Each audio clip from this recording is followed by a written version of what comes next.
Good day and welcome to Lifestyle Podcast. My name is Arthur Mafokate and I'm chilling with Karabo Senna from Samro. Ladies and gentlemen. Hola. My brother. How are you? I'm well, as always. It's been long. Very long. Since day one, we've been saying, guys, when are we getting somebody from Samro? Can Karabo just visit us? Okay. I'm here. Why were you running away? No, I'm not running away. It's just that maybe you hide well as well. The last time, I think, besides speaking on the phone, I saw you. No, man. Could be years. 3, 4? Yes. Easily. 3, 4 years. Yeah, besides telephonic conversations. To think that I was working with you at some point. Yes. And I'm sure we'll talk about that because, at a certain point, it was more like, no, not working with me. You're my boss. So say it like that. I didn't want to say that. You're my boss. So if obviously you're reporting to the board, I mean, come on, so anyone, if you're sitting on the board by virtue of that, it's like, no, that guy's your boss. So whichever way you look at it, Whatever, Karabo. Yeah. Karabo Senna. Yes. Strange surname. Umukai, Tswana. Mutswana. But there's, Botswana, there's always a mix between Botswana and Basotho, right? The surname is Sotho, but growing up, Motswana. Now, always say Tswana, Sotho, Pedi. Different dialects. Different dialects. So that's how I see. That's why Larry Kopani Rautlana. Yeah, but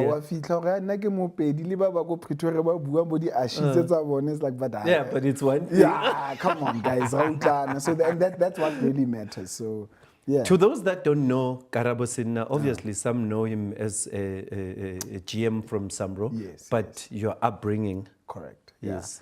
Where were you born and up to today? So interestingly, I'm not from Joburg, and funny enough.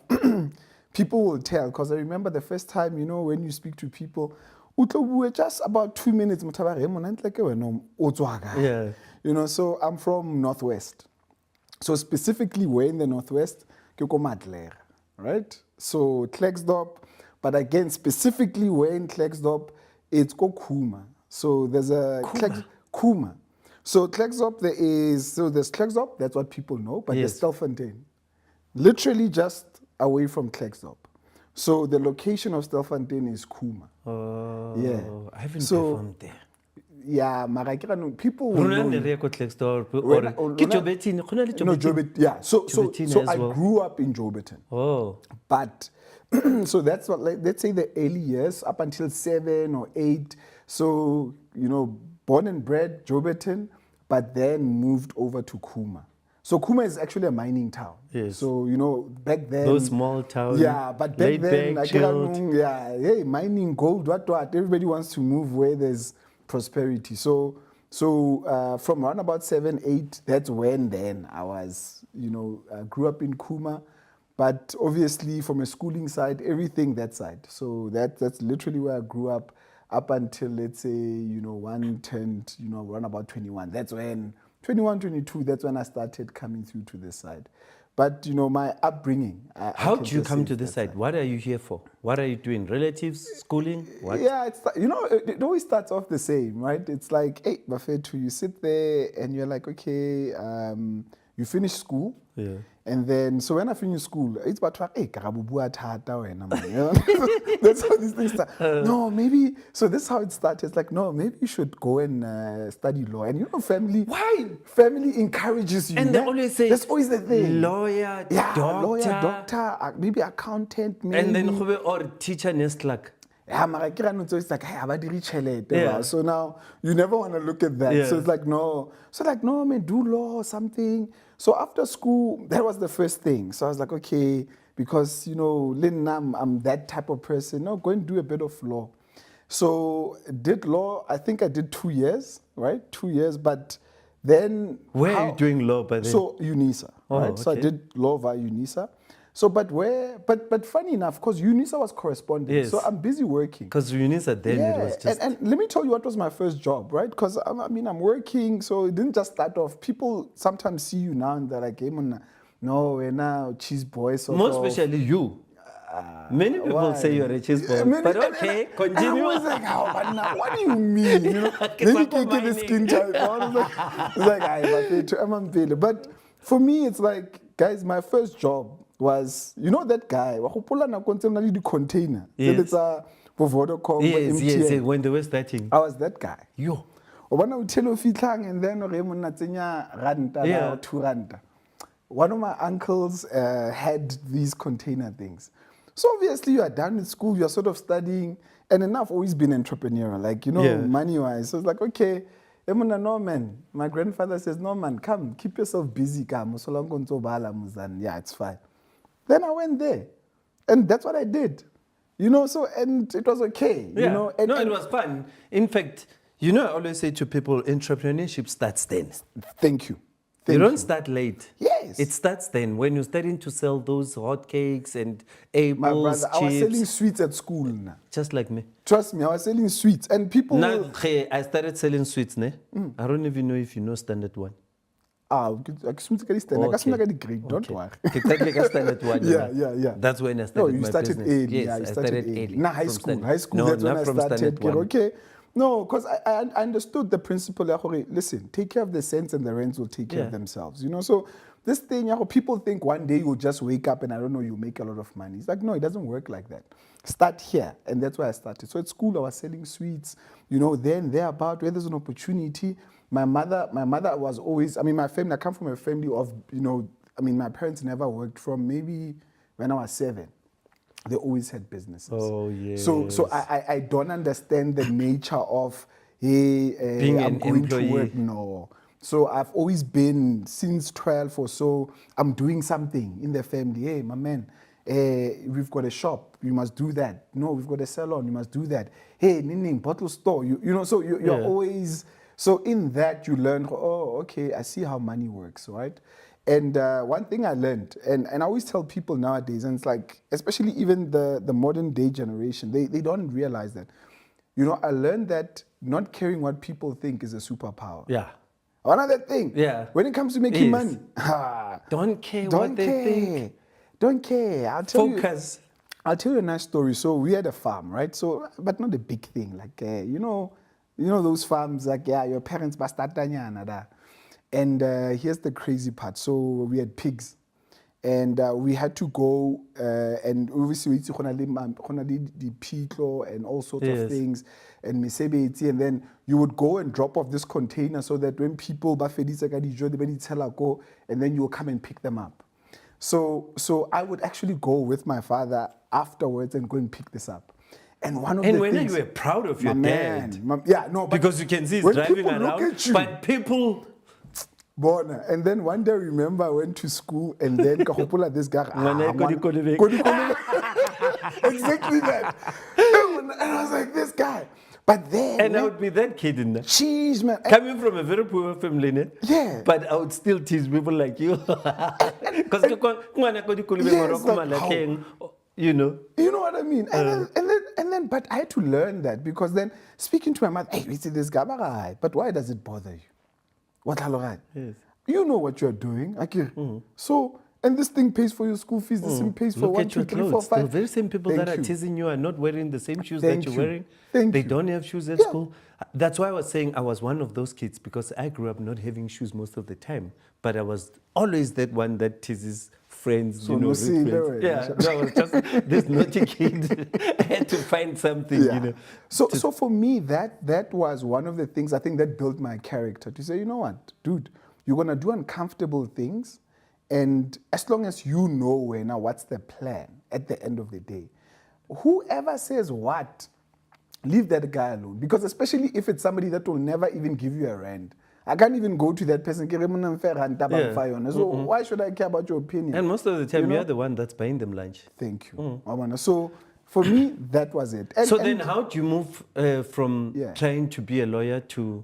Yeah, so the biggest thing that happened is that I got a job. So I got a job in a call center, right? So, and obviously the talking thing also helped, right? Because now I got a job in a call center.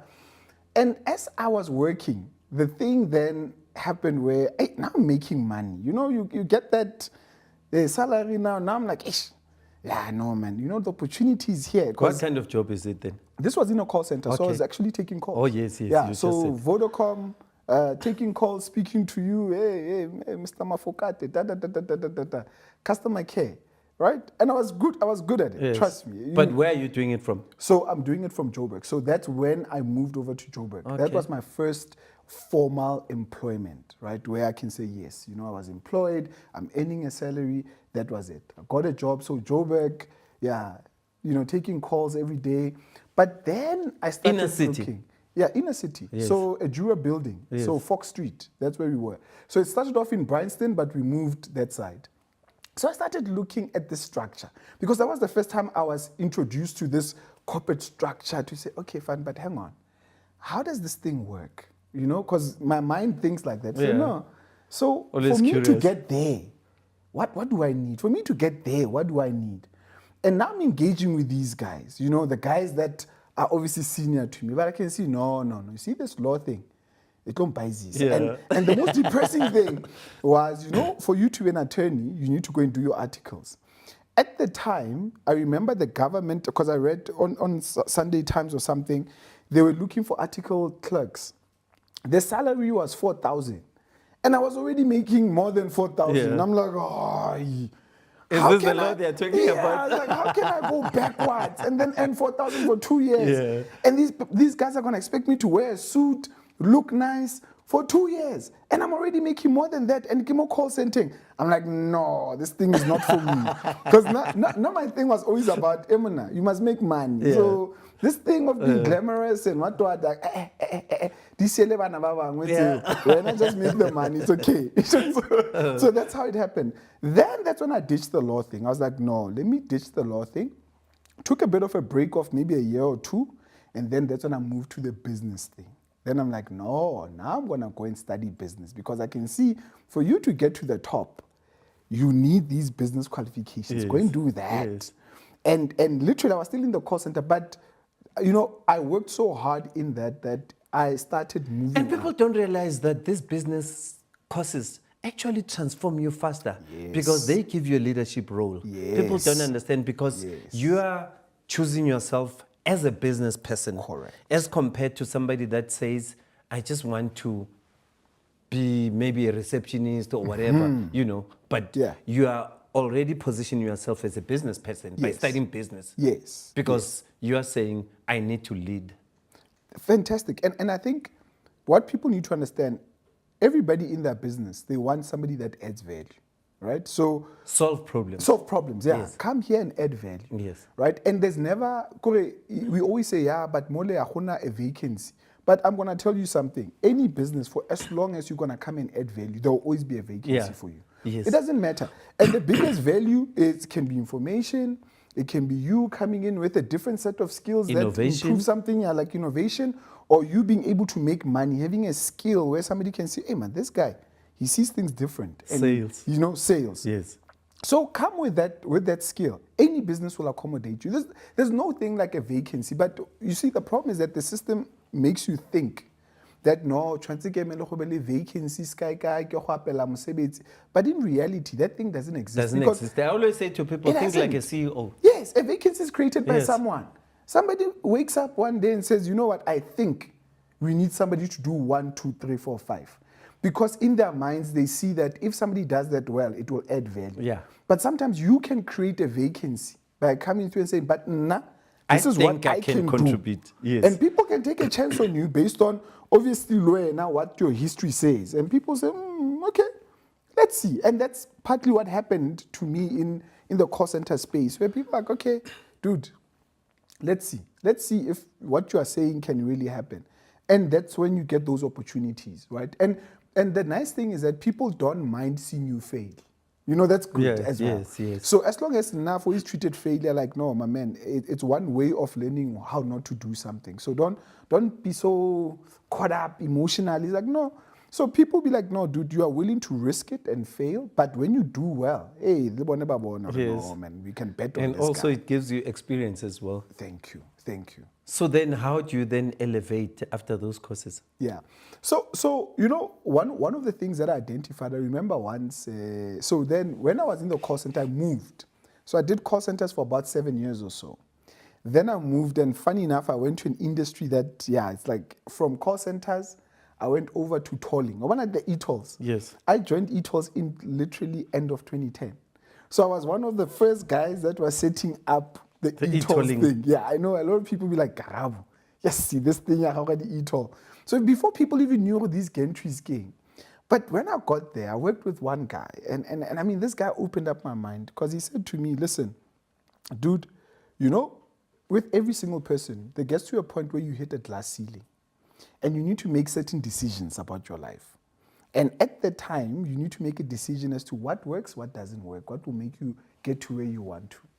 So at the point, I was sort of like, okay, studying, but sometimes you study, but you're not serious. Yeah. Like, I'm studying, and then I'm like, no. And he was like, no, dude, you've got potential. But where you land up, you'll decide. So that's when I got really serious. I was like, no, man, you know what? Let me take this thing seriously. Then I was like, okay, dude. So I was busy with a bachelor's in business administration. I was like, no, do this thing, finish it. Finish that thing. Where did you study? So it was at Regenesis Business School. So that was my first school. So I like learning from different people. So I'm not that guy ordering, no, Nakia, go vets. And I stay go vets. It's like, no, man. The point of learning is not the degree. It's actually experiencing and different getting people. that document that gives you direction. And then you also come with your own input. Regardless of institution, you also have to assist yourself in achieving the goal that you want to achieve. So that was always my thing. So no, man, I want to. So when I moved, so after at Regenesis Business School, so I did that, bachelor's degree. I was like, no, my man, you need to upskill because, I could see there were opportunities, but it's more like if, I'm going to tell you, the market is weird. The market, you could have the skill, but sometimes they want to see something.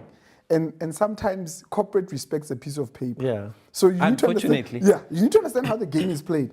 I don't care what you think you are. They're like, Emona, where's that piece of paper that we need? So, I got to understand that, no. Sometimes there's a game. You can criticize the game, but there are rules to this game. Understand the rules so that you can navigate. And that's all it is. Honor and respect them. That's what education is. That's what the corporate system is. So do that. That's when then I went to Monash. So Monash was doing a postgrad in corporate governance. Because I could see where I wanted to go is like, but hey, this governance thing, man. So it's not about the board. It's like, no, man. I don't understand this thing. I need to understand because there's a thing that I want to achieve, but if I don't understand this thing well, I will not be able to achieve that. So then I went there, I did that. But funny enough, so this one, I don't think I've shared it broadly much. So when I was at Monash, before I was accepted at Monash, I actually applied to 2 schools, right? So I applied to Wits for a BCom honors in business science, and then I applied to Monash. So it was like, that thing. Yeah. Whoever, yes. And then after that, like, no, but they both accepted me. So I was like, okay. You had to choose the one that you think would fast track. But guess what I did? Yeah. And then I'm sitting there, I'm like, aye. Yeah. You accepted both. Yeah, I accepted both. Because the one, Yoko Vets was over 2 years, Monash was over 1 year. Talking about that, that's what I did as well. Because I was at Damlin doing high diploma in business. Sure. And then I started going to Vets business as well You at see? the same time. In fact, that's what I did as well. I was like, because somehow they fit to each other. No, this is, I remember my wife was like, hey, Monotla Kona. Yes. Otla Kona Karabo. Don't worry. I'll manage this thing. My brother, it was a lot of work, but I got it done. So in that 2 years, 1 year I finished off on the one at Monash, and then I also finished on the BCom honors at Vets. Then afterwards, I was like, hey man, I've been doing this school thing for a while. But I was like, no. Finish it off. Took a break of about 6 months. I was like, no, man, dude. But when I finished off at Vets, I was already at Samro. So I was at E12 for about another 7 years or so. Then I moved over at Samro. So I started off at Samro 2017. So I was like, no, you know what? I'm here, but let me solidify this base so that when I move from this base, I can target other things. To those that don't understand what Samro is, Yeah. Because now we're We're getting to where I we am wanted now. to get Yeah, to. yeah, Yes. yeah. What is Samro? So simply, Samro is what we call a collective management organization. CMO. And the simple thing that it does is that, think of it in this way: musicians create music. Music is an asset, right? It's not tangible, it's intangible, but it's an asset. And anytime somebody uses this asset, they need to pay. So it's the same as somebody now, you've got a house and somebody wants to rent it. That house is an asset, it's a piece of asset, and anytime somebody uses it, it'll patala the rent. So music is the same thing. So what Samro simply does, and Samro works the same as other international, what we call PROs, performance rights organization, because they are focused on a performing right. So all Samro does, they license this piece of music, this asset. They go out there, they license it to a Pick and Pay, a Checkers. Because, we all go shopping, we never think, we hear music. Like, but, okay, how does this thing work? We license that. Radio plays music. How does this thing, work? We go, we license that. TV plays music. We go, we license that. There's now streaming. There's also YouTube and the like. So we go, we license all these platforms that use other people's assets, because that's what it is. That's what music is. How do you license it? And that's a good question, because the simplest thing that I do when I moved, because Samro started. Because I'm trying to understand. Yeah. You go to Samro. Yes. How do they identify you? How do they say this man can actually be the one that takes us there? Because when you got to Samro, you started breaking records. You started achieving things that were not achieved prior to you being there. Yeah. No, thanks for that. So remember, but when I started at Samro, I first started on the membership side, right? That's how you and I met, obviously. Yes, you were. Yeah, so I firstly started on the membership side. So I did that for a solid 5 years, I think, so on the membership side. So firstly, that's where it's hot, right? And I know the other side is hot, but membership, Because no. I mean, two wrangles. Dealing with artists is a different ball game. If you think customer service, come this side, right? I always say to people like, no, mo ke to hana ANC. It's like it's every hectic. day, something. And you don't know which email is gonna come in today. That's just gonna mess up your day. So I started that side. So obviously, it gave me a good foundation. So I think for me, it would be very difficult to do what I do now, to say I'm in the licensing side, just before I tell you how I sell the music, without understanding. Because when you deal with members, there's a different level of appreciation. Trust me. Like, I've dealt with queries from you, so like there's that thing that that, no, man, I know what those people deal with.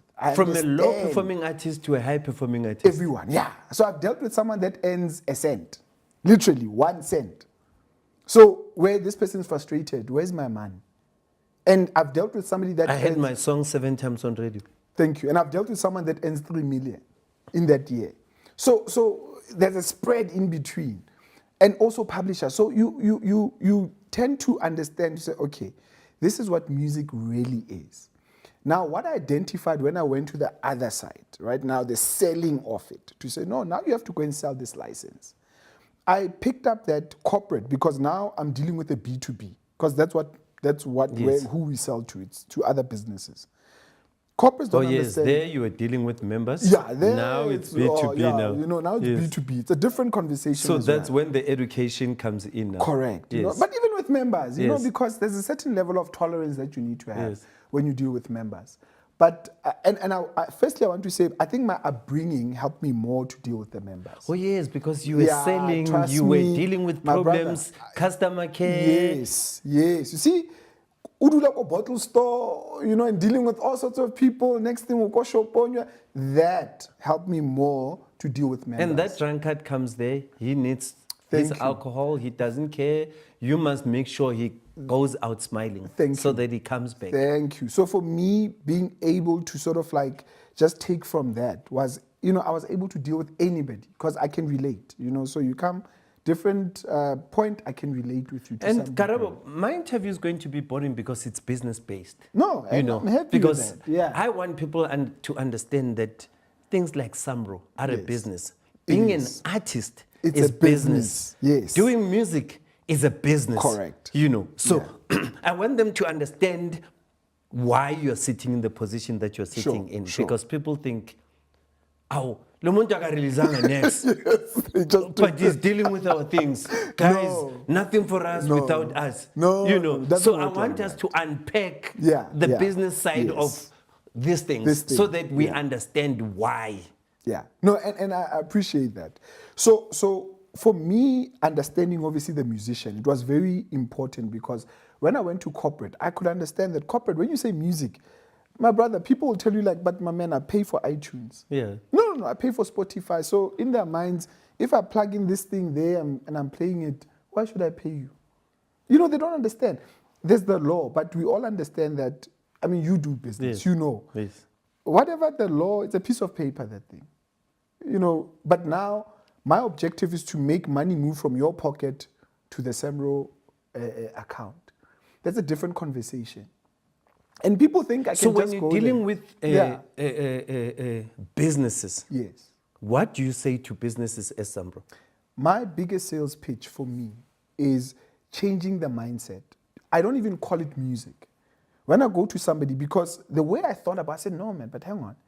I compared it to insurance in my mind because to sell to somebody, I need to bring something to the known. So if I want to sell you something, I must move from the unknown to the known. I cannot sell you something that you don't understand. I can't. It's a challenge because you are you know, you are faffing around. So now I need to bring it to the known. The easiest way is I thought of insurance. I said, no, but people, all businesses buy insurance, right? And they don't even think about it now. They just buy this thing. And how many of us, I mean, you've bought insurance for your car and maybe you never even claimed. But you were okay paying it, nonetheless. And you don't even complain. Exactly, right? So it's like, no, but music, I must link it to that. But then I added another thing. My thing is, don't call it music. Call it like exactly what I used, the word I used initially where I said, call it an asset. Asset, yes. This thing is an asset because business people don't associate with music. But if I say an asset, it's a different thing. Now I'm like, so this guy now says, It's not fun because before it was fun. Thank you. So I'm moving it from something where it's about entertainment and fluff. It's like, no, I'm here representing, you know, owners of assets. That's what music is. And your utilization of those people's intellectual property and asset means that now it creates an obligation on your side. And business people would understand that Yeah, better because remember, that's- they know that they it's also like, have brands. They're selling brands. Okay, now I get you.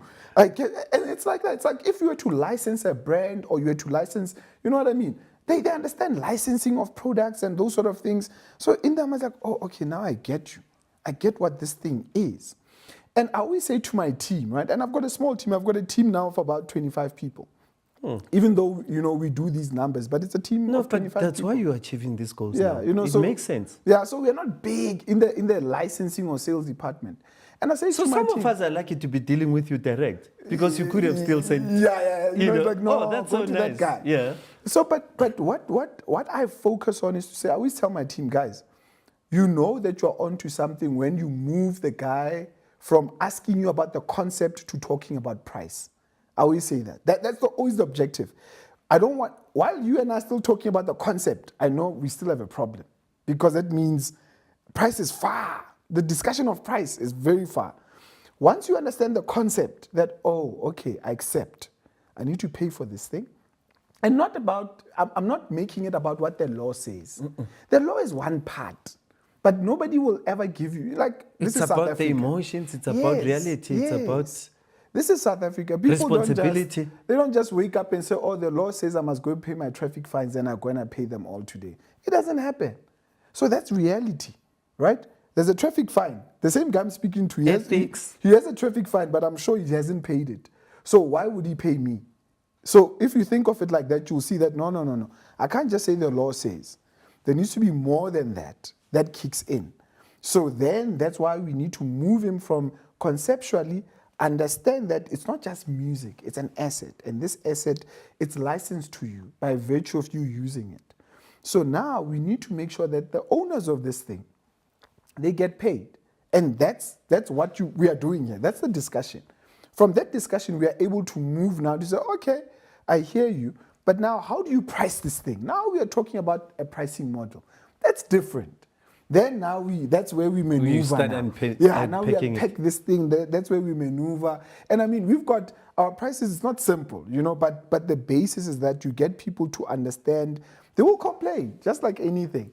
But somewhere a person understands, like, okay, I get it. So then I'm able to pay what I pay, And, loosely, that's why we were able, the moment I moved over to licensing, we're able to start exceeding. Like the first year we did about 93, we increased revenue by 83 million. That was, Yes. Samro before, we were lucky if revenue went up by 20 million. Like, guys, okay, we've done well. So increasing it by something like 80, that's like, okay, fine. It's going in the right direction. And then the next year we did about about 92 million. So it's the direction is we are going in the right direction. Not that there are no issues. Issues and are always talking there. about increasing it by 90 or 80 million. Yeah. What would be the norm Sure. if there were no increases like that per year? Sure. Yeah. So the biggest impact. Because people must understand that music Yes. is business. Yeah, it is. It is. So, if we do not increase what we are able to collect, firstly, What's the average? Yeah. What we need to understand is that music, South Africans enjoy music, whether in corporate, whether personally. That's firstly a good thing. So music is part of just, doing business or just being around in South Africa. If we did not improve what we are offering to our members, because our job is to offer the best value to our members, that's purely it. And as much as I'm one part of the cog, right? Obviously the money has to be paid. I only have to bring it in. It means that what artists will see, they will see the royalties being reduced greatly. I mean, as I speak to you now, the last time I checked, artists that earned, and I'm talking about people that earn just above 1,000 rands. I'm not talking about a lot of money. Yeah. But somebody might say, because, social media, I hate social media for that, because artists sometimes create this thing, this image, where you are like, no, these guys are making a lot of money. Yeah. And I want to put it like this. Guys, there is not a lot of money in the industry as people think. Yes, there is, but it's not as much as people think. Right? And from a business standpoint, I'm not saying somebody must not come into the industry. Yes. But when you come in, you must know that it's not easy. That's all There's I can say. competition as well. Yes. There's And it's a not whole lot of easy. dynamics that led to you now going to businesses to go Correct. claim their monies and all those things. It's not, but the most important thing is that it's not easy. Don't see Arthur Mafokate and say, no, that's me. And music, and I'll come back to the Samro question now. Music is the weirdest profession because I've dealt with members. It's the only place, and I'm not lying because I've been in other industries. Music is the only place where you find a guy who is 21 or 18 coming in today, and in 3 years he wants to make 3 million, 5 million, and you're like, my man, in which business does that happen? Like let's be clear here. It happens nowhere. Mm-hmm. But only in the music industry, somebody has got that expectation. Yes. And if it doesn't happen, it's like, I don't know, something is wrong. It's like, no. And it's not just an expectation, there's a bit of entitlement as well. And I do see it. It's like, no, but my man, it happens nowhere. Why in music do you expect that to happen? So coming back to the Samro part, you will see people earning above 1,000 rands. We are talking somewhere in the region of about 10,000 musicians, give or take, where they're earning above 1,000. Now, you and I can agree, you cannot take care of a family from 1,000 rands a year. So musicians that are making money where they're able to sort of sustain themselves, technically we are looking somewhere in the region of about, and when I say musicians, I also include production music, not just, the people in the commercial space, Technically, we are talking about probably 1,000 people in reality. And now if I tell you how many members Samro has, we've got about 160,000 members. What? Yes. And growing. What? 160,000 members. So now you sit and you're like, but Karabo, hang on. Whoa. How do you have 160,000 members, but you sit there and say, people that can make a living, where somebody says, okay, this art can feed me, right? And obviously pay school fees, do whatever. We're probably talking easily 1,000 people. And I want people to understand that, so they understand that music is not easy. Don't come into the music industry and say, hey, no, because you see these big numbers. This guy, they're posting this, and it's like, no, my man, don't do that. And in business, there's a bias that's called, I think they call it supervisor bias, where survivor bias. Survivor bias. So survivor bias says somebody makes a determination by only looking at the winners. Oh yeah. So I go and I interview Arthur, Yes. I interview Casper, I interview, whoever, and I say, yeah, you know what? Based on those guys, if I do 1, 2, My 3, 4, value 5, is- yeah, I'll be like them. Like, no, my man, it doesn't work like that. Because you never spoke to the guy at the bottom. Right? Because for you to be fair, speak to the guy at the bottom and the guy at the top, and you realize that, hey, It's not the same. it's not the same. Yeah, because it's tough. Yeah, and that's what guys do in the music industry. They look at the winners, the guys that manage to, just succeed. And they say, no, because that guy could do it. Arthur started from, like you said now, he was also, I started from the ground and he did this. And it's like, yes, but it doesn't mean that it will happen to you. And that is exactly the bias that I'm talking about, survivorship bias. And apart from, dealing with those B2B businesses, is there any other form of making that money? It's through those ones only, because they are the ones that are using the asset mostly. So there are mainly two forms that Samro uses to make money. So the one is licensing, and I'll tell you the 5 categories that are obviously prominent for us. The first one is broadcast, right? Broadcast is easily about 53 to 55% of revenue. So meaning, even though we are focused on streaming, if your song is not playing on radio or TV, you are missing a chunk of the royalty revenue. So that's what it means. So as an artist or, and a business person publishing or whatever, you want your music to still be on the normal radio and TV, right? The second one, then, it will then go into what we call general. General is like the music I said, you walk into Woolworths, you walk into whatever, you hear this music. That is general licensing. But you will see in Samro, general is paired up with radio, because you will notice when we distribute, we say radio and general. So we use radio as a proxy for general, because sometimes you don't have the usage. So general, we are talking... But wouldn't somebody say it also falls on one, which is broadcasting? No, it is. It falls in there. But the 55% that I spoke about, right, it covers the general part. So But with... Oh, yeah, okay. It's part of Okay. it. Yeah. Then from the general part, then we move over, then we say, okay, fine, there is obviously the digital part, right? Digital is growing. Yes. And when we say digital, we are not just talking about the streaming platforms. We are talking about also the VOD platforms, your Netflix, your Disney, your Amazons. And then after that, we're talking about the social media side, to say there's TikToks, your YouTube and so forth. So that, that comes, your Facebook, they also form a nice basket to say you need to have content in there. So that's growing as well. So there we're looking about a 12 to 15%, right? And then from there on, we also have foreign. We never think about it. But foreign for some is not a small pot. I mean, when I talk about foreign, percentage might make it seem small, but it's somewhere in the region of about 40 million rands.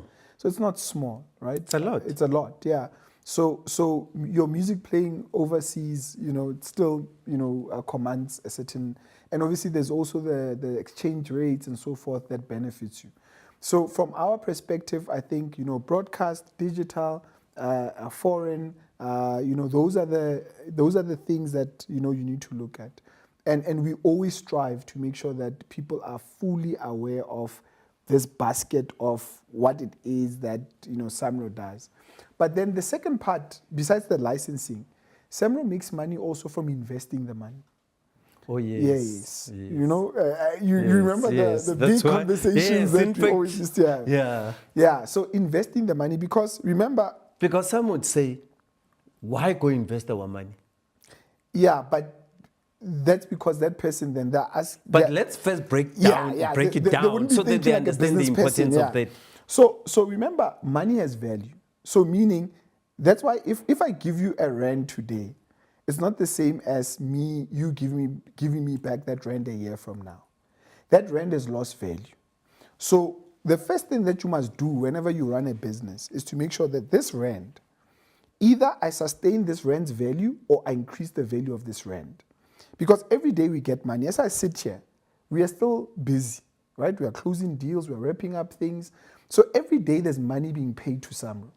So you can't just put it in a bank while you wait for a distribution. No. This money needs to be invested so that, firstly, you retain the value of the money. Secondly, you try and increase it.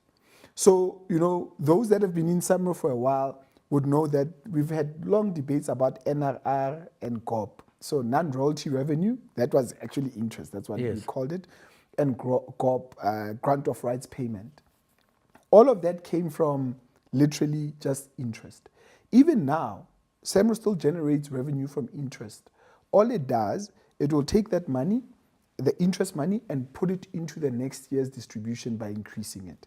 So you will see even in our financials, we'll tell you how much we made out of licensing and how much we made out of what we call other business, which is mainly the interest, And then lastly, obviously, Samro has a building. So the building at the Jura, not a Jura, I mean Samro de Corte, Samro owns that building.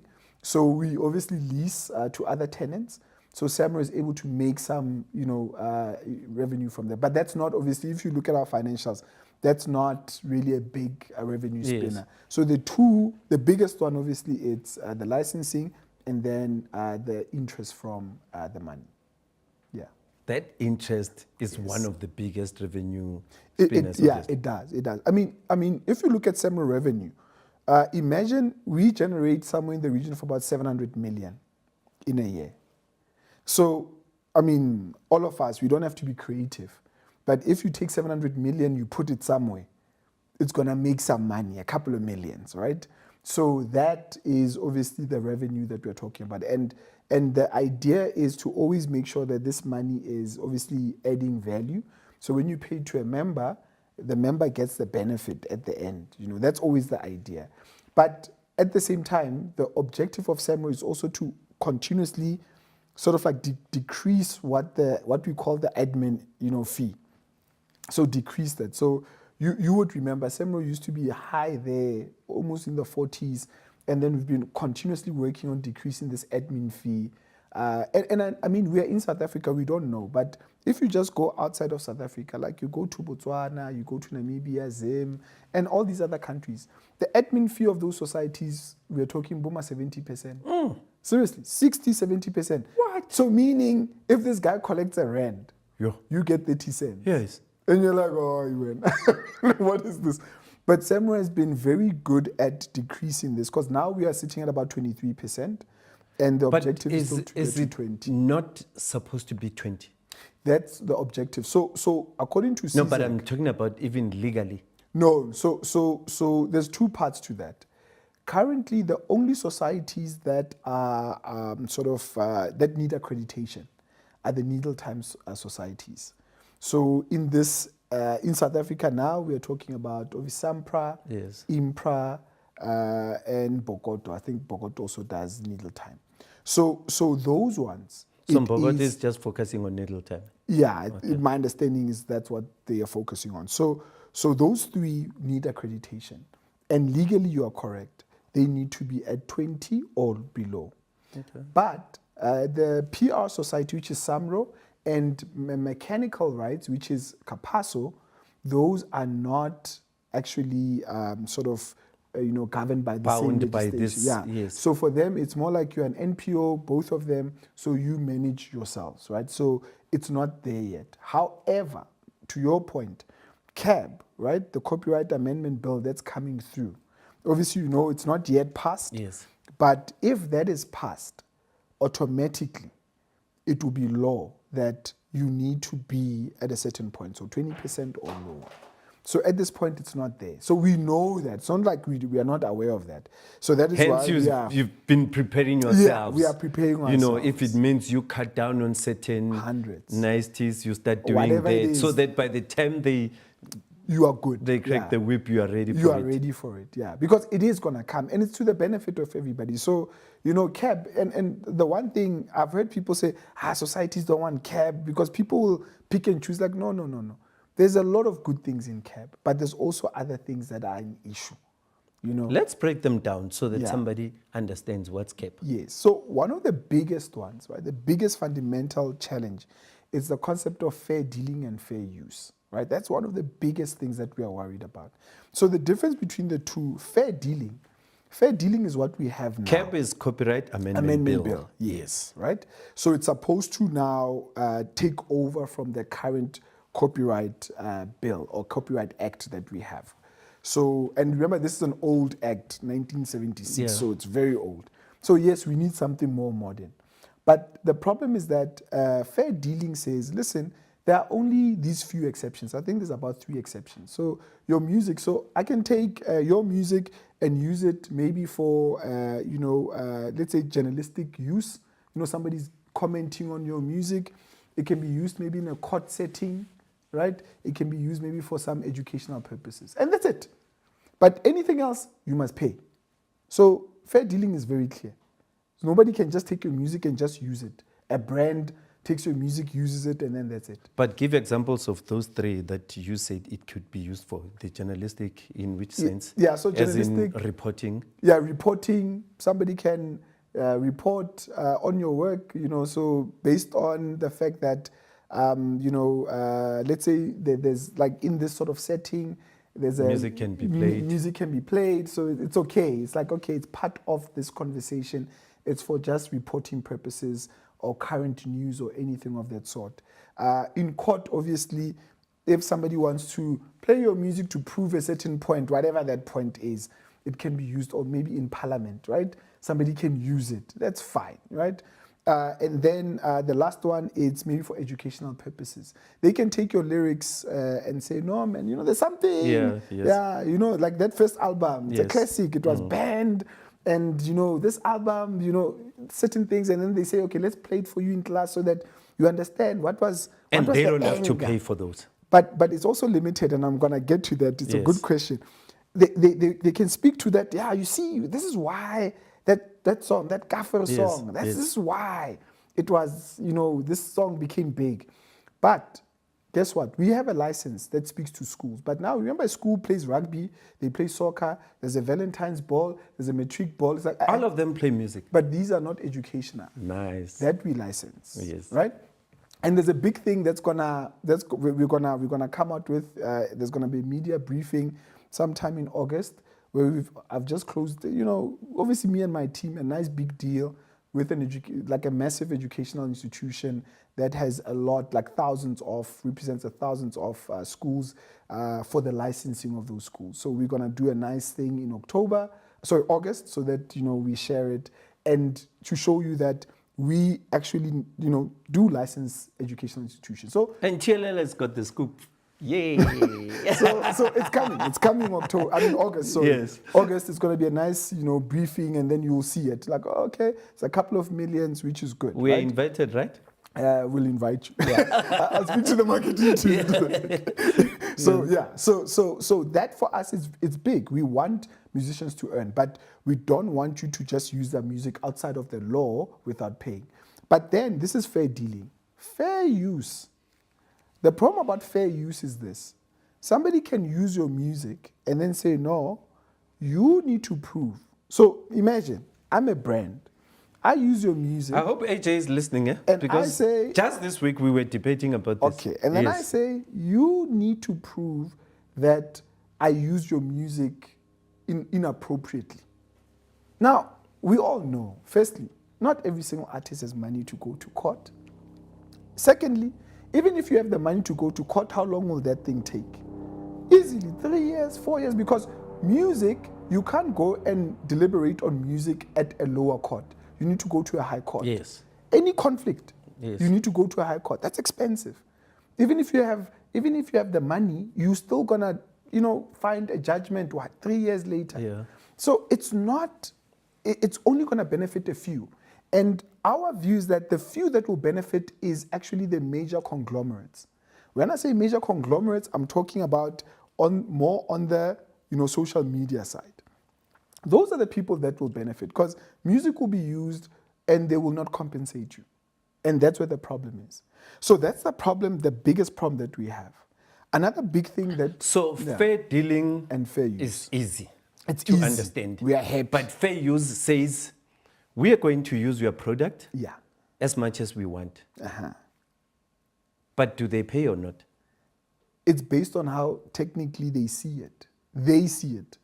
They decide whether they pay you or not. It's like me going to a restaurant and then eating the food and then determining if I want to pay. If it was tasting good for me or not. Yes. Think about it like that. Because it's like, no, my man, hang on. It doesn't work like that. Because it's too broad. There's no clear exceptions. It's too broad. But there are countries that are already practicing fair use. So the States, America is the dominant country that practices fair use. Why? Because for them, if you look at the American legal system, it's totally different to ours. It protects the artists. And it's very punitive. And it's in America, you can get a judgment that is obscene, that you will never get in South Africa. Let's be honest. If somebody now uses your song, let's say you're in America and they're found wrong, a brand, they can pay like tens of millions of dollars. So South Africa is worried because we don't believe in our justice system. We can say we believe in it, but we think that for this, it will not work. It will literally cripple the justice system to a point where even the owners of the asset, which is the music, will end up not even pursuing these matters. Because we will spend time in courts. Yes. And you will end up just leaving it. So saying you don't need fair use is also protecting the little monies that are in people's pockets at the moment. Of course, it's always about that. But in America, it works because of the justice system that's ready to handle such that's things. ready to handle it, and it's very aggressive as well at the fact that if they find you in the Tell wrong... me, so the artists do get their monies? In America? Yes. Yes, they do. So in America, remember, America, there is a higher punitive system. So meaning, you know that if I'm found doing wrong, yes, my penalty will be massive. In South Africa, I know technically I can take a chance. And imagine they find me doing wrong. Maybe it might be, I don't know, 200,000 or so. You might have spent way more than that.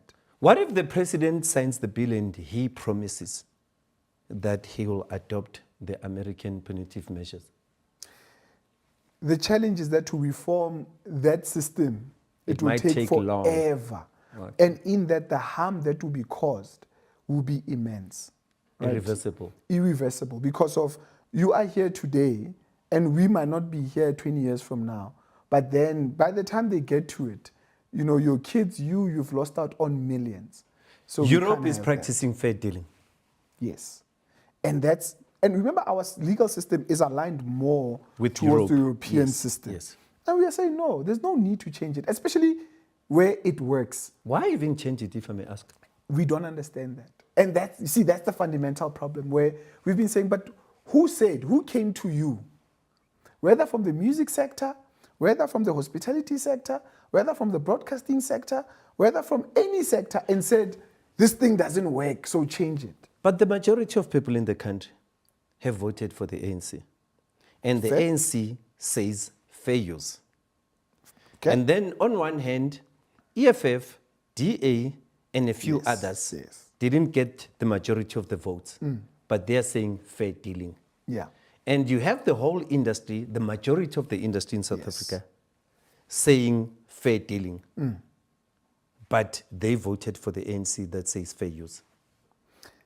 Yeah, see, that's the conundrum. And I think sometimes that's where we don't vote on issues sometimes, right? Because votes are linked to many different things. You know, if I vote the ANC, I vote for them for many different things. Maybe for me, it might be I want my mother to get a pension. But your bread is buttered on fair dealing. Correct. And we know it's not only artists that vote, but obviously for those artists that voted for obviously the majority party, and the majority party says, guys, we are going that way. But on that very same token, let me add this.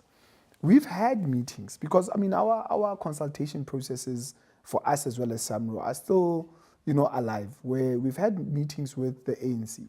So meaning us meeting at Luthuli House and saying, guys. Recently, there was another meeting as well. Yeah. So still dealing with the same issue. Same issue, right? I led a march. I know. To the ANC. I led a march to say no to fair use. Yes. So the weird thing is that when you go to Luthuli House, there is an ear. They say, okay, we hear you and we understand your points. And actually, we will convey it to the minister, because when we sit there, we sit also with advisors of the minister, not just, you know. But the question for an ordinary musician that voted for the ANC is, why didn't they come and listen to me before voting against me? Yes. See, I think there 100% I agree with you. To say that should be the first thing that happens. Part of the consultation, it should have been that when did you consult the creative sector on this very same point? Because it's such a big thing. It's a massive change. Only for us to be involved when this thing is already sitting at the president's table. And now he's sending it back and those sort of things. That's not the idea. So and luckily the president said, wait a minute. Send it back. Yeah. Yes. Because the president could have signed. He could have. Twice he's postponed this thing. Yeah, he could have. So and the you know, the sometimes we need to also acknowledge the president. That he did. You know, we need to acknowledge the president of the very same ANC. Yes. We need to say, he pushed thank you, President, for waiting a minute so that there's a debate around this thing. And he's had meetings, and I know there's been different meetings where he has met with the creative sector, right? And I note that when I say creative sector, it's not only musicians, because I know people be like, hey, Karabo, you're only speaking on behalf of musicians. Yes.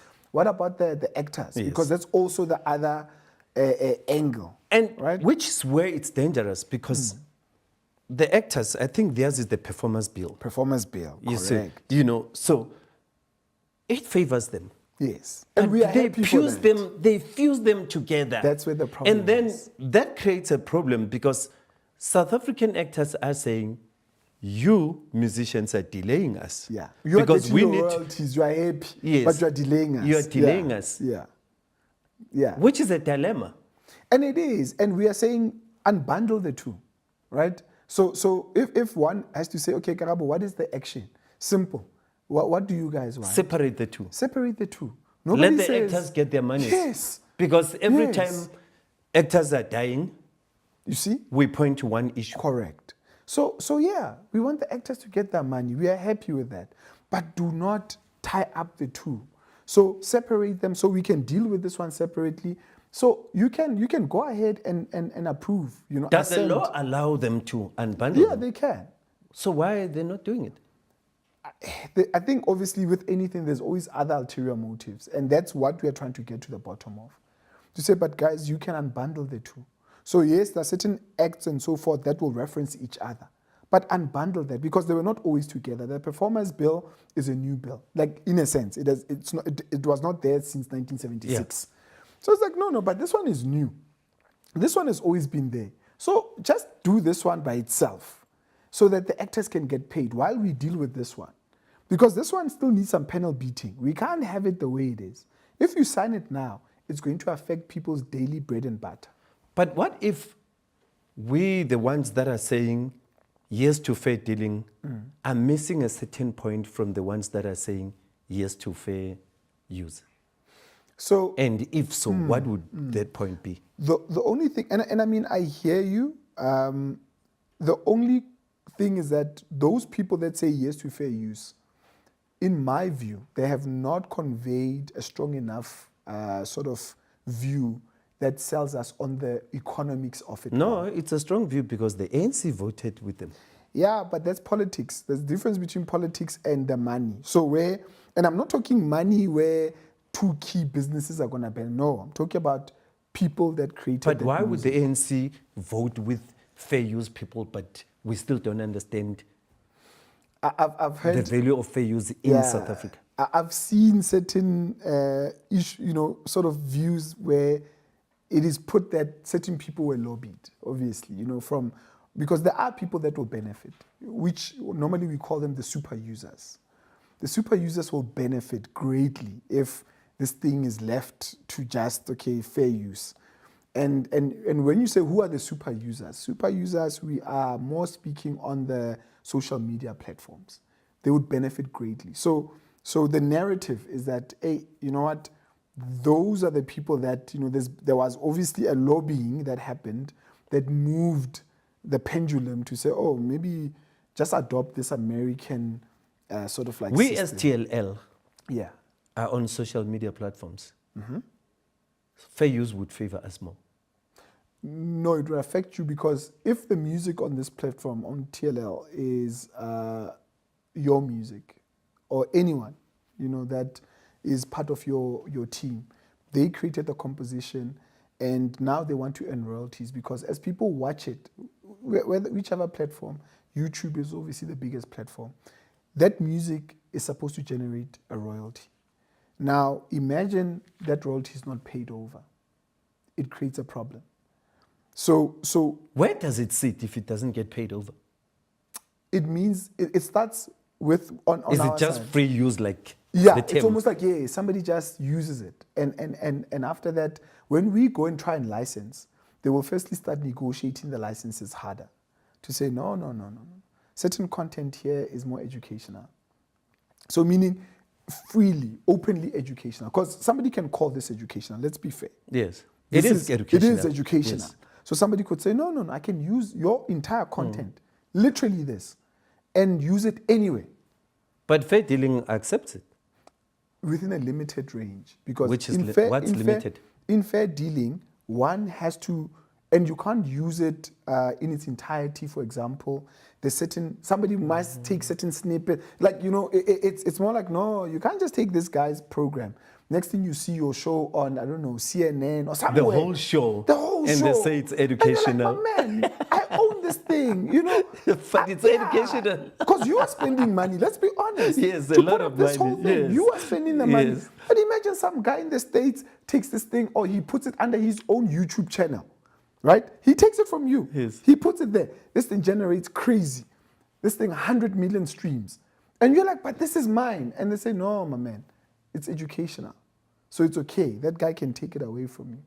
That's wrong. That shouldn't be. Wow. Yeah. So besides the music, just the ownership of the content. You own more than the music. You own the concept, you own the content. There's a lot of IP in all of this. You own the visuals, you own it, it's yours.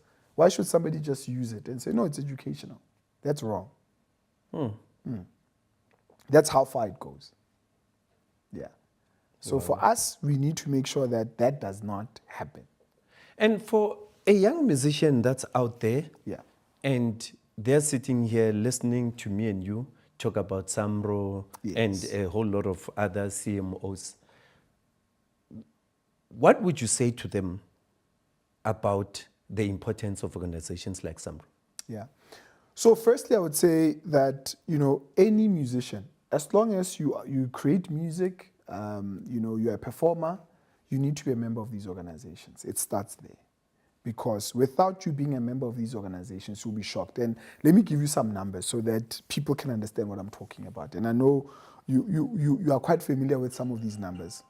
What we call undocumented works, so meaning money that Samro has sitting there, we don't know who it belongs to because either one, the data from the broadcaster is bad. So I'll make an example. It's an advert for BMW or it's music is used in a show. They don't have good cue sheets or they didn't provide the owners of the music for a certain advert, for example, or somebody did not submit, the notification. So meaning, yes, you are a Samro member, but you don't tell us that that song is yours. We have just over 200 million rands sitting there. Let me ask you a question, Yes. and I've asked somebody Yeah, from yeah. another CMO before. Yes. I have performed at some point 15 years non-stop. 15 years non-stop every weekend. Yeah. And I don't remember submitting my gigs. What then happens in that situation? So that is part of the live distribution. Yes. So the way live works, so currently our live is about, let's say, 10 million rands, right? That's our live.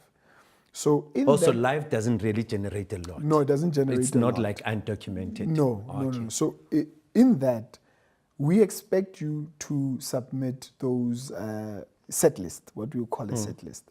You do it online through the portal. If you don't submit it, unfortunately, you would not get paid for that distribution.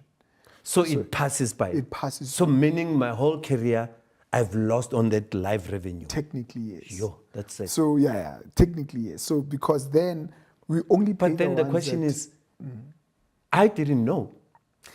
And many others out there. So how do we educate them? yeah, that it's part of these sort of platforms. Yes. To say, listen, guys. Now I'm speaking on their behalf Yeah. because the same problem that happened to my career is going to happen to them. somebody else. Because imagine how much revenue would have helped my career Of had course. I submitted. Of course. But I didn't know. Yeah, and every cent counts, right? It doesn't matter. Somebody can even look at you and say, no, Yes. but you're successful. It's like, But every it's cent 15 years of counts. my hard labor. Correct. So Not that I'm doing it now. yes, It's still not yes, happening. Yes. So what is important firstly is that we always advocate that every single artist, wherever you are performing, do engage with the promoter and say, hey, Mona, is this thing licensed? Artists never ask that question as well. And that's a fundamental question. You'll lose a gig. I know. And that's the reality on the other side, right? Because somebody's saying, hey, my man, this guy just paid me my 20,000 or however much for my performance. So I'm not going to ask too many questions. I get there at the time, 8 o'clock, I perform, I leave, I go to my next gig. But how do we solve that problem? So that problem is, we are trying to solve it more on the business side, especially on the promoter side. Promoters are going through a very tough time as well. I mean, let's put it out there. It's not like it's easy being a promoter. I know promoters that are even losing money, right, on certain I'm one events. of those. I complained when you charged me. You remember you charged me? Guys, I've never paid. Guys, I remember. Can't the promoters go through this thing? Yeah, I remember. And that's when I realized you are doing your work. Yeah, no, for me, Because it's like, I didn't inform you I was doing a gig. Yeah. But you picked the phone and you said, Yeah. Night with Legends. Yeah, like, no. How much are you paying me? That's when I said, hey, guys, we must stop advertising gigs. paid. If you run, yes, I paid. You paid, And I'm still yeah. going to pay. This year I'm doing it Yeah, again. you see? I'm still Nice. going to pay. But Yeah. I'm trying to also educate people. Please, Because people yes. must understand, yes, we do cry, but Yeah. there's a need to do There's these a things. massive need. Remember, I'm sitting here with you to also educate myself as much as we help others out there. Sure. Yes. Yeah, so artists need to make sure, that's what we are pushing to say, guys, we're trying to promoters, make sure that you license your shows, right? It starts there. Because only licensed shows, somebody can only earn royalties from a licensed show. So meaning if an artist performs, it doesn't matter how big or small they are, right? It can be it can be whoever. You might decide, I'm going to promote some young guy and say, dude, let me give you just 2 minutes. Just do your number there. That guy submits a set list. Because you license that particular show, this person will earn a royalty from that. At least. Done. Right? So that's where your money is going. To say, okay, no, it's fine. I understand that.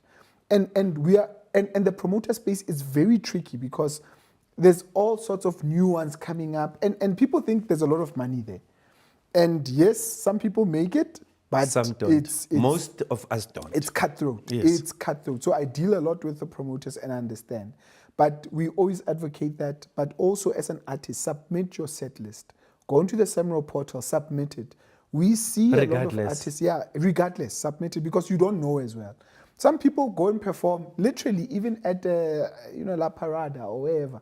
Those things are licensed. But let me ask you a question. Yeah.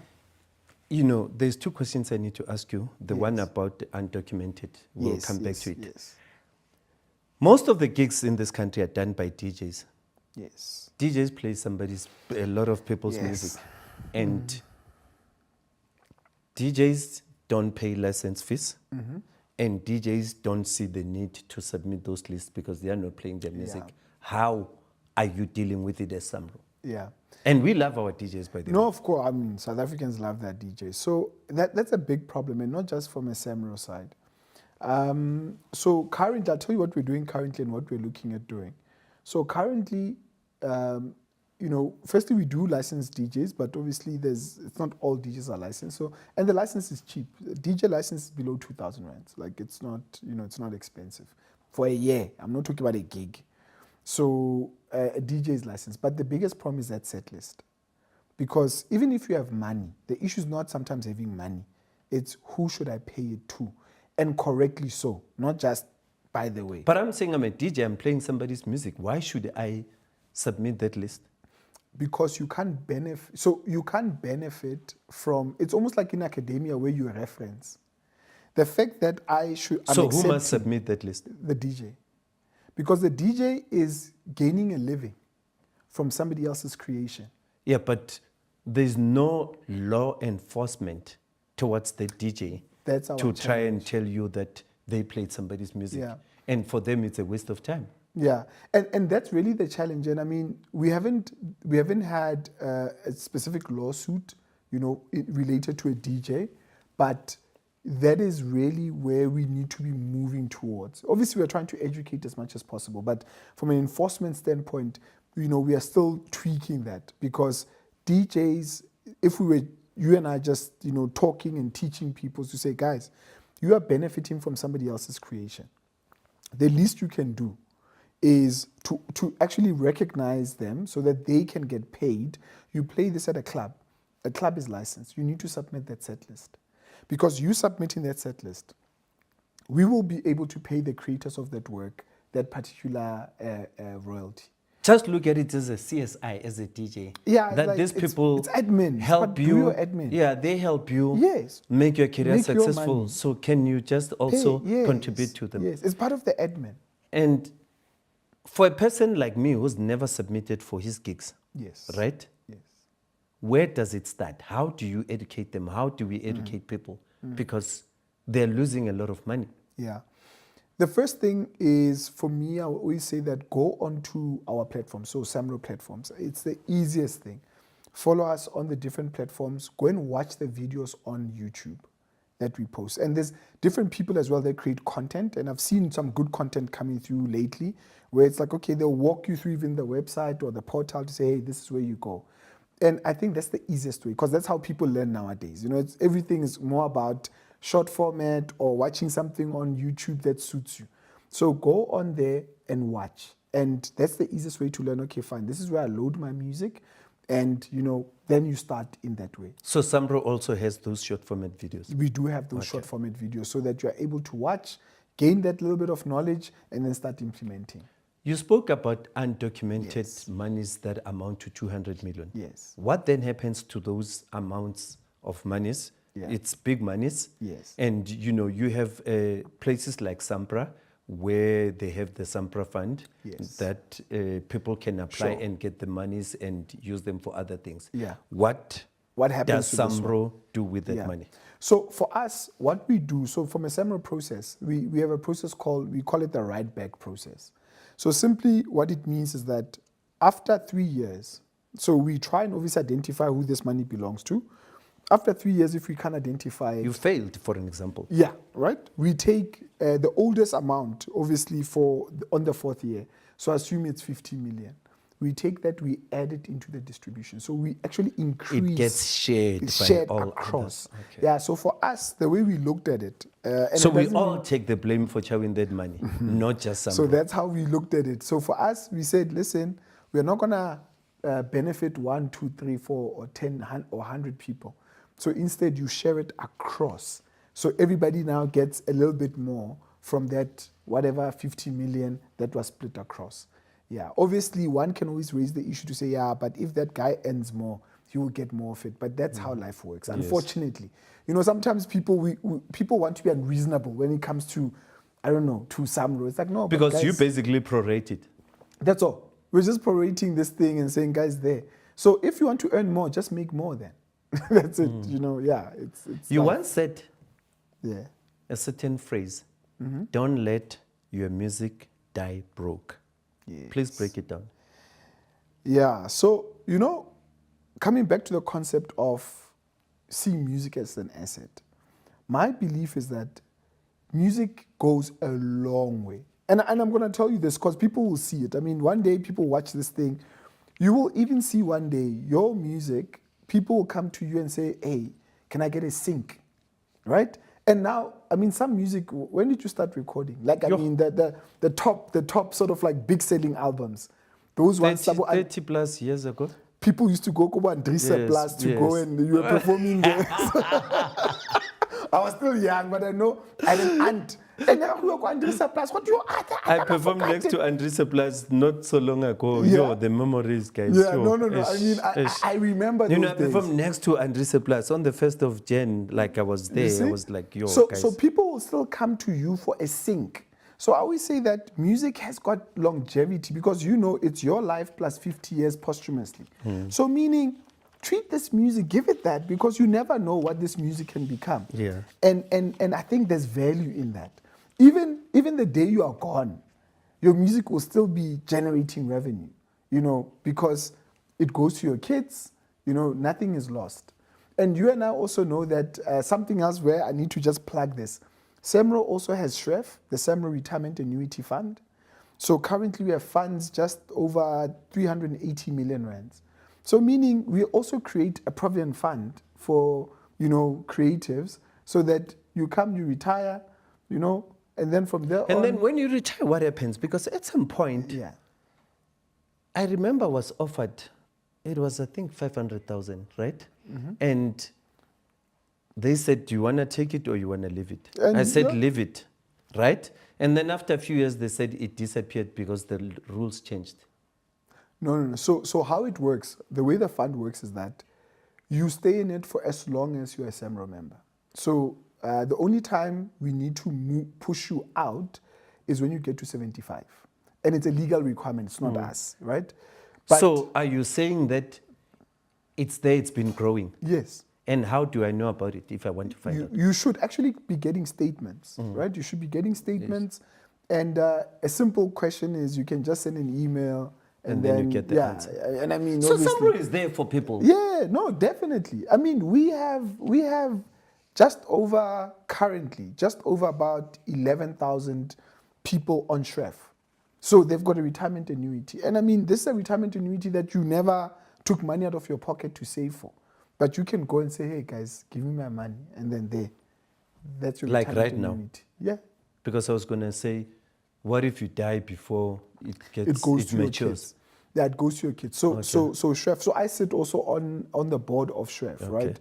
And one of our functions is to make sure that if today Arthur Mafokate is no more, his SHREF allocation, number one, it needs to go to the right people, right?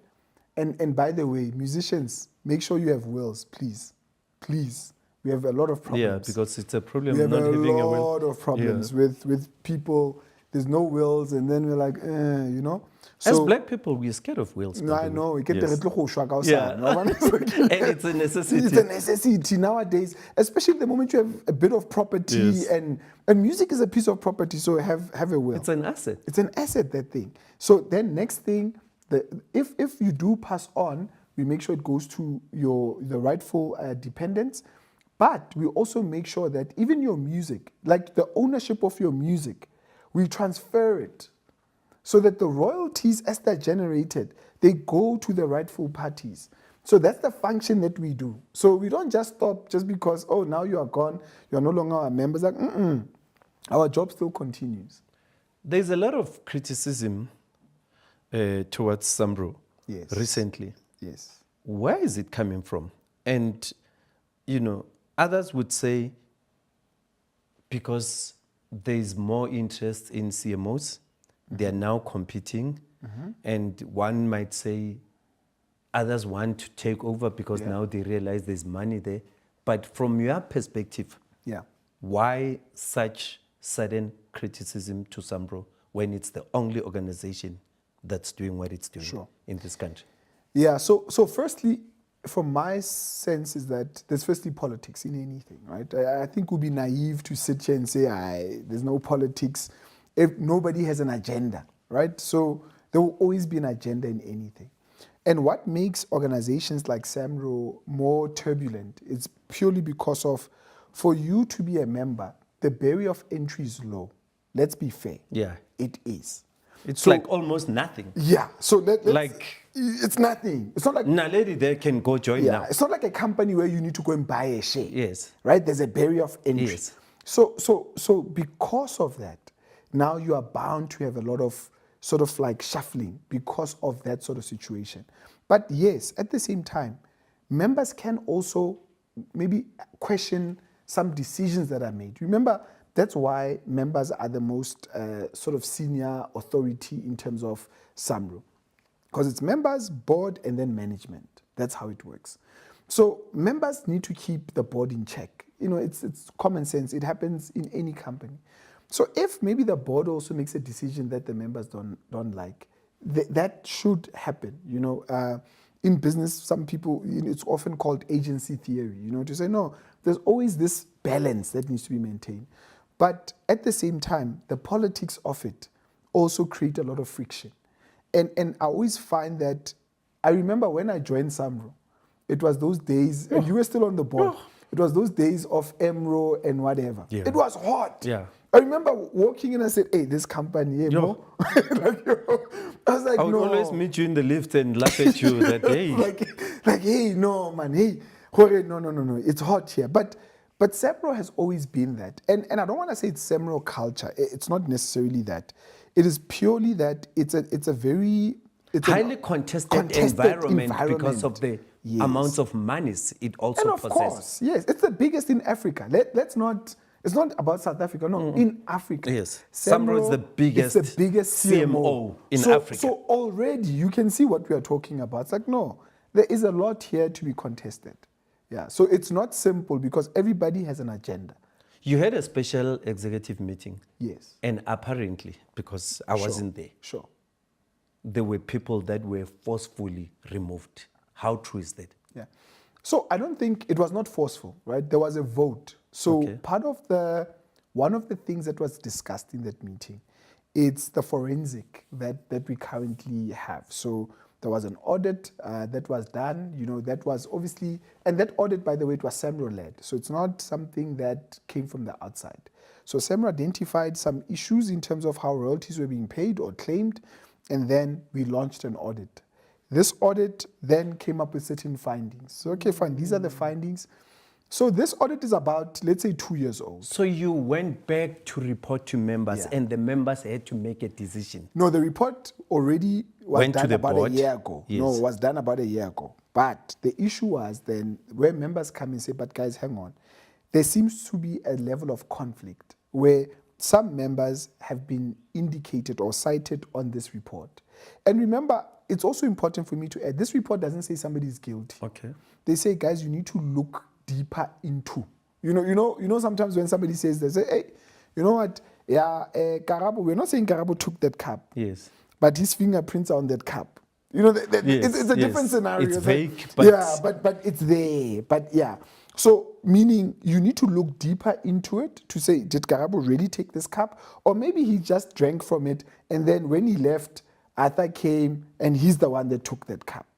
So that is what needs to happen. But what was then discussed in that particular EGM, it was a matter of saying, members felt that, no, guys, they don't have a level of faith in the process if those people, so Karabo with his fingerprint is still sitting on the board, right?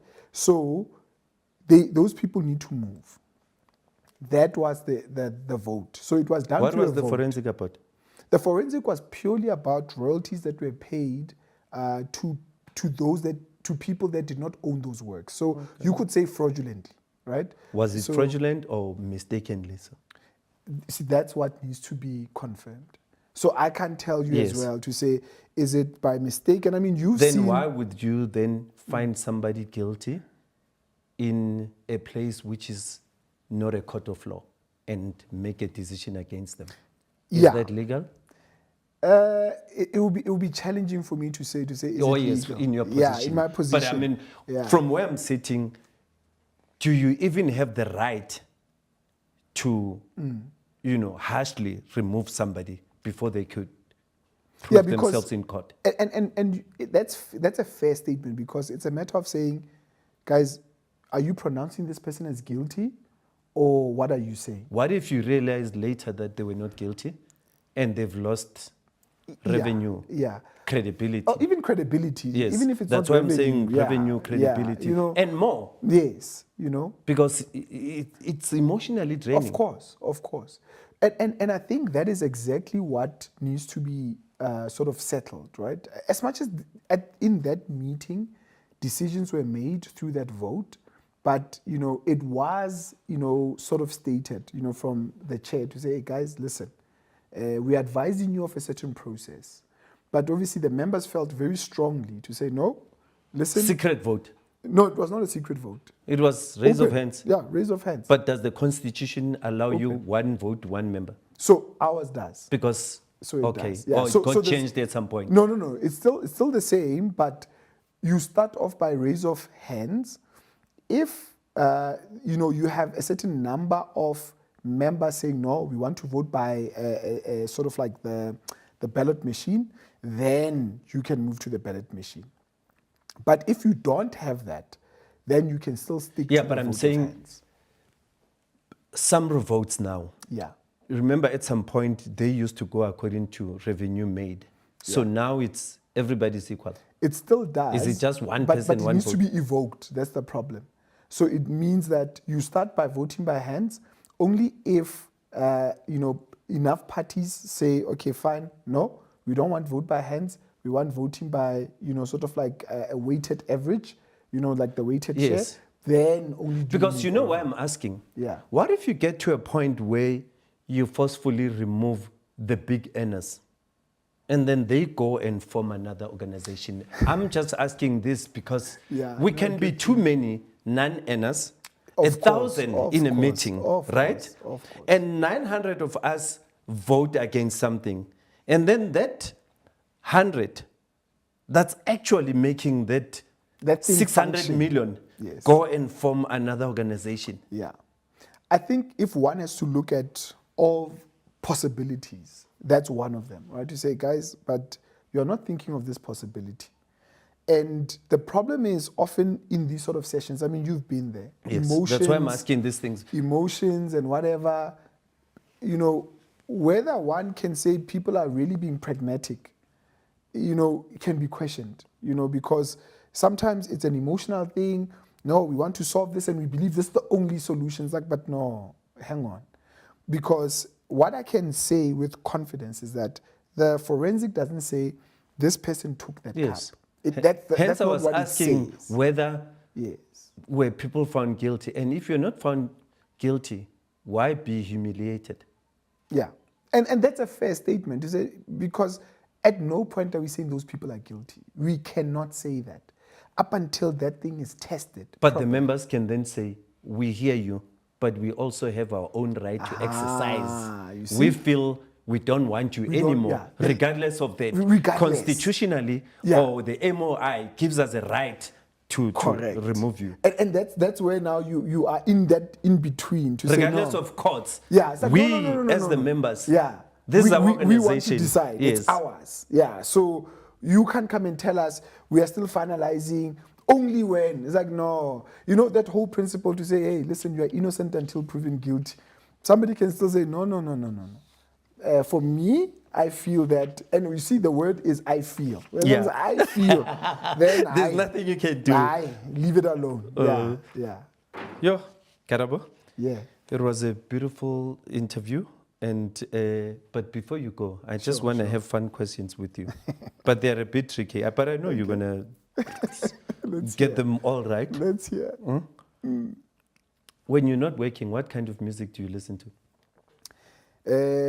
my playlist. Now I'll tell you exactly my playlist. Yeah. So my playlist, I've got a playlist for, I call it slow R&B. So I like R&B. On 90s, 2000, that's it. R&B, I've got ballads. Like I'm that guy. I will listen to Barry White and Luther Vandross, and then but I'll switch it up.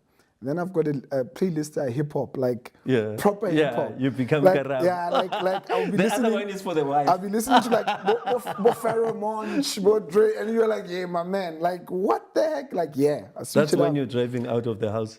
Hey, there's always something that happens, and you're like, no, okay, switch it up. Yeah. And then I've got one where it's like old school.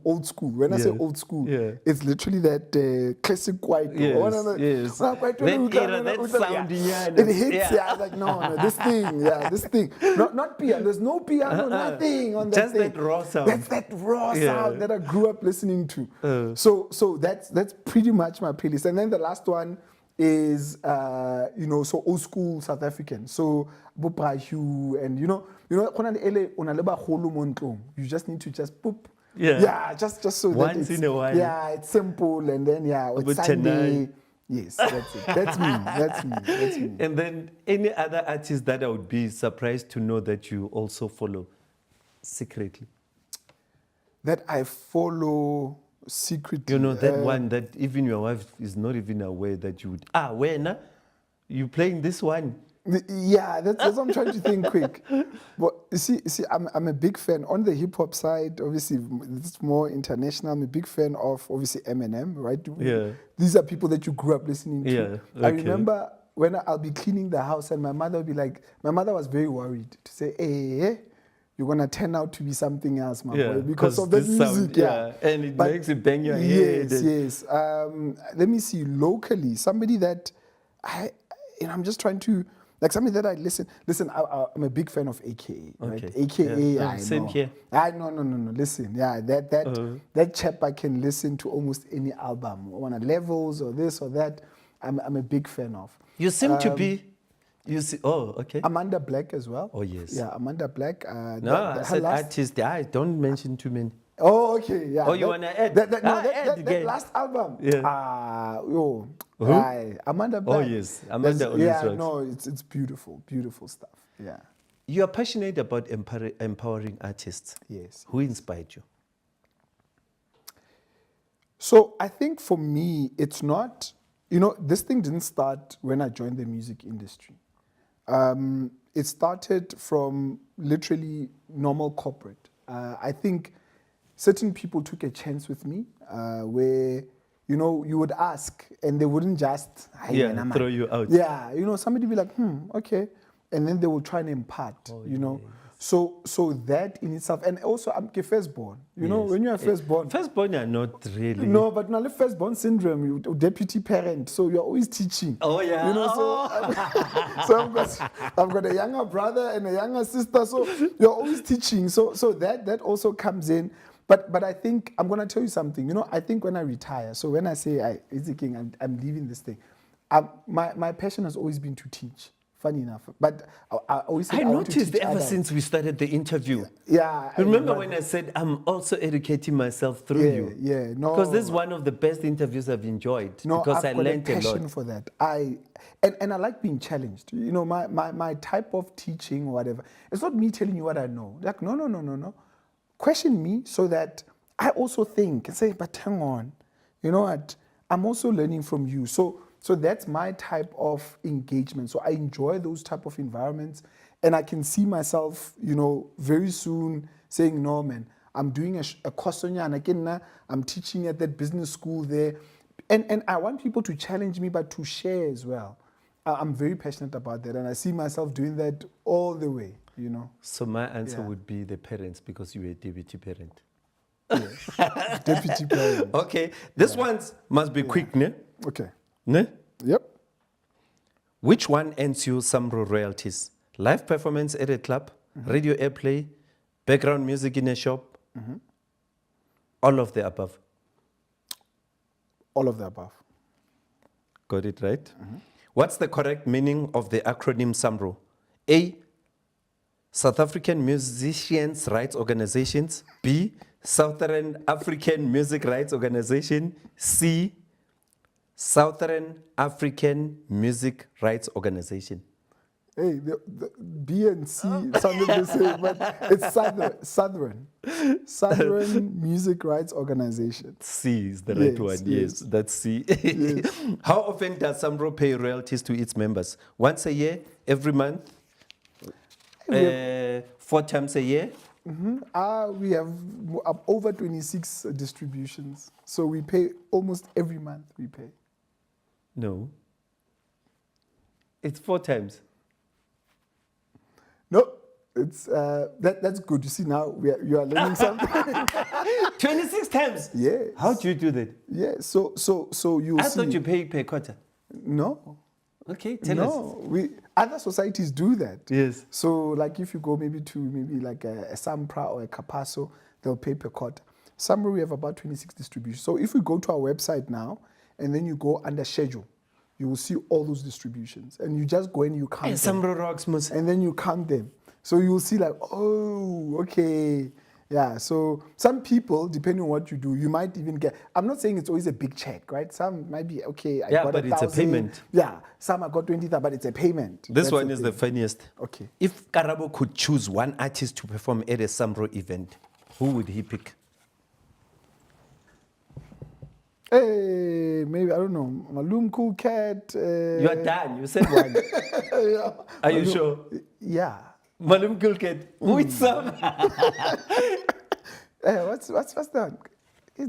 What is the title? Gqi or what? Yeah. Yeah. As long as it's yeah, Malum yeah, Kulket. yeah, no. I think it's just, it's one of those rappers where you sit and you're like, hey, this chap, see if this guy, I know that thing, Australia, whatever happened, but it's like, hey, this guy could have gone far. It's like, yeah. The last one. Yeah. Finish the sentence. Yes. The future of South African music is creatives working together. Wow. That's it. That was a beautiful interview, Karabo. Yeah. Any last words? On my side, I think it's just a matter of saying, as creatives need to work together. We always look at sports and we say, hey, it's organized. Yeah. But the same can happen here. And it's going to happen. It's going to happen. But the problem is that creatives want to outwork each other. That's the biggest fundamental problem we have. Everybody's a superstar. You want to outwork each other. How about Mamela out here? Mara, this guy has seen things that you've never seen. This guy has met people you've never met. This guy can take you down a path that you will never, ever think of. But no. They want to do it by themselves, and that's the biggest problem. Ladies and gentlemen, that was Karabo Senna. Thank you.